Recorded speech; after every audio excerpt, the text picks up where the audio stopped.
guys, we are back with some more Blade, and this time we're going to be taking on the final boss of Hollow's Heart, Jurupo. Now, he does have a very complex mech if you don't know how to do it correctly, because, well, let's just say the mistakes that you make could be fatal and your entire party will die. But as you guys can see, his attacks are relatively simple to dodge. The first one is just a swipe. The second one is a smash down attack that is red.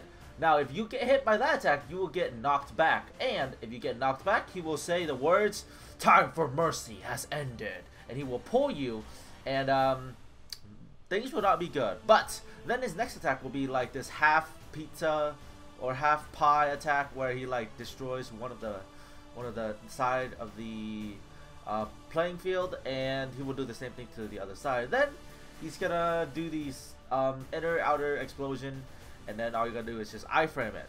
Then he's gonna restart his whole rotation of a swipe and a smackdown, and then he's gonna do one of those, you know, areas where he just absolutely destroys. Keep in mind, he will do this twice, one for each side, if you have been watching the video so far. But instead of going to the pizza or the inner outer explosion coming from the outer and then closer and closer, he will activate these puddles. Now, these puddles of poison, you can iframe them.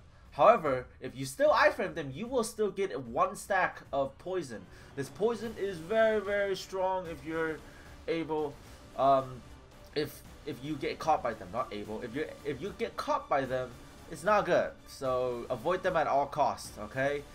Even if you have to slow down your DPS a little bit, because as soon as 70% happen, he is gonna start his mech, and at the beginning he's gonna use this attack where he points it up in the air, and you're gonna take, depending on how many stacks you have, you're gonna take a lot of damage.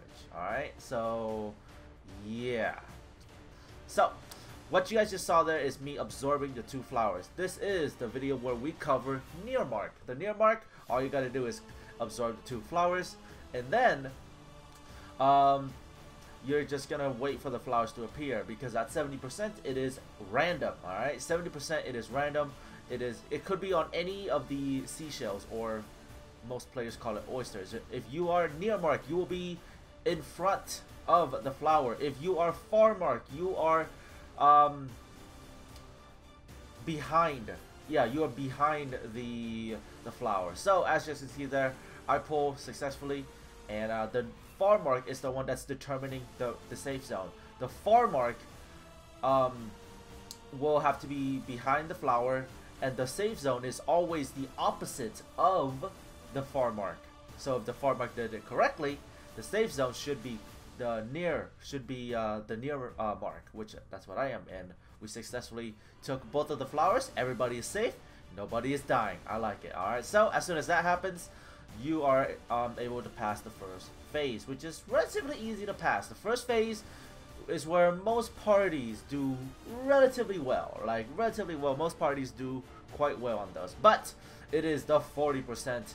That is where most people mess up. But really, it's really the same thing, guys, except you can control where you start instead of having it be random. So how you know Mech is about to start? Well, he's gonna jump back to the middle, and he's gonna do the same thing again. And again, depending on how many stacks you have, he's gonna like put this poison thing on you, and if you have like 10 stacks, it will like take half your health. But I'm gonna go absorb both of the flowers again, and so that we can have the marks correctly be taken there. So on the other side, I got my buddy Killer Hearts.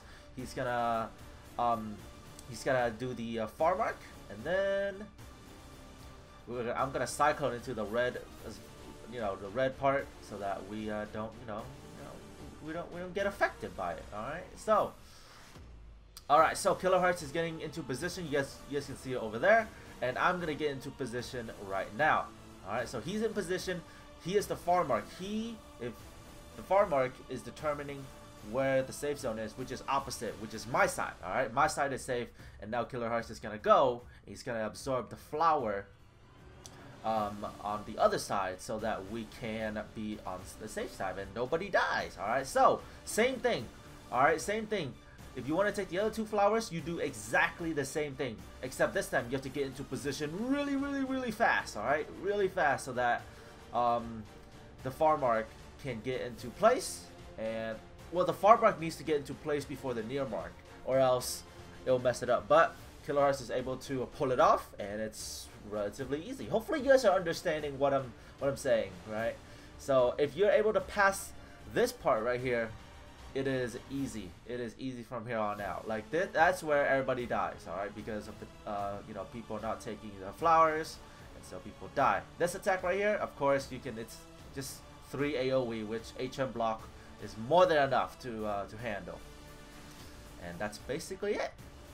Basically it for the boss. Now, if you're not able to kill him before the 2 flower phase, then he will do these pulls once again. Again, you can iframe him, but you will still receive 1 stack. So it's best for you to actually avoid them in general, instead of you know, iframing through him. And then he's gonna do the 2 landscape destruction zone of death.